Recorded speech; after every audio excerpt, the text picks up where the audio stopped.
ditugaskan oleh Sunan Ampel untuk mengislamkan daerah timur, termasuk Banyuwangi, Bali, mana itu.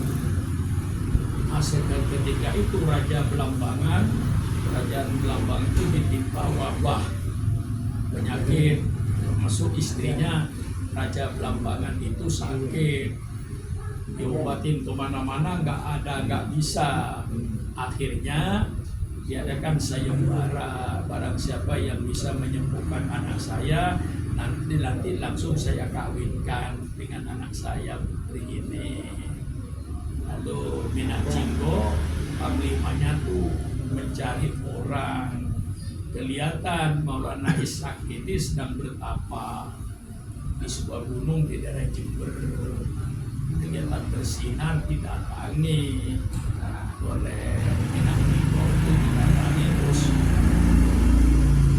diminta untuk mengobatinya. Minangkabau pulang, belum sampai panglima ini dia sudah sampai duluan di kerajaan itu, diobati, istrinya sembuh sesuai dengan janjinya, dikawinkan, masuk Islam, menyebarkan Islam. Pengaruhnya Maulana Ishak itu membesar di daerah Banyuwangi. Dan pengaruhnya raja itu kalah. Nah, karena kalah pengaruh, akhirnya bagaimanapun lalu Maulana Ishak itu diusir. Istrinya sedang hamil, gitu. Nah, istrinya masih cinta, sama-sama cinta. Ya namanya kerajaan, raja yang menitah ya. Nah, kembalilah Maulana Ishak ini ke Surabaya, ketemu dengan Sunan Ampel, cerita, dia langsung ke Samudra Pasai, ke daerah Sumatera. Lahirlah istrinya Maulana Ishak ini, lahir laki-laki. Namun pendapat tentara-tentara yang ada ini nanti kalau gede besar akan mengalahkan raja dan keturunannya, jadi bunuh saja. Itulah ceritanya. Nah, persis ceritanya Nabi Musa itu. Jadi istrinya nggak tega kalau dibunuh, akhirnya dibikin peti, dibuang ke Selat Bali. Nah, waktu itu kapalnya Nyai Pinante itu janda kaya Siti Khotijah yang ada di Sunan Giri itu, di Giri. Nyai Pinante itu pedagang kaya.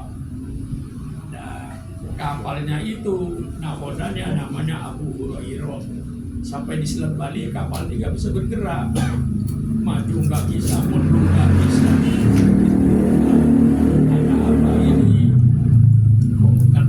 Tiba-tiba ada peti yang isinya bayi, yang karena turunan Habib kan hidungnya mancung, ganteng kayak Habib, mancung. Nah, ketika itu diangkat, kapal bergerak, gitulah, kembali ke Gresik, lapor, maka dinamai Joko Samudro.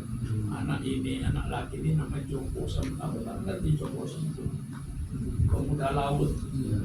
Nah, dibawa Nyai Pinante, senang ada anak ini diberikan gini.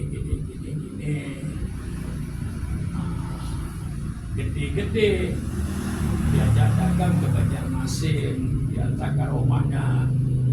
Ini Joko Samudro ini sampai di Banjarmasin, dagangannya Nyai Pinante ini tidak dijual, dibagi-bagi.